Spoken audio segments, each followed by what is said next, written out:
یک حسی که مرا در اینجا نگاه می داشت. از اینجا رفتن نمی توانستم. در دل امید داشتم. باورم نمی آید. نه باورم نمی آید. باورم نمی آید. این چی طور شد؟ آخر ما برادر و خواهریم. من همیشه با تو میشوم. ایستا دستم را دار. این چی احمد؟ زندگی را باید خوش گذراند.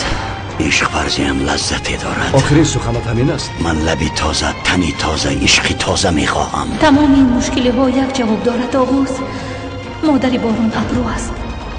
برای سیبیل رو نجات دادنم اقلا به من یک سبب بگو. او هم مثل تو مادر است.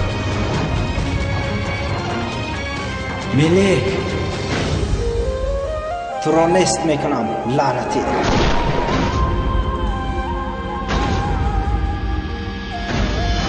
من جنایت خود را اعتراف کردم. من آدم کشتم. ملک تو را سخت دوست داشتم.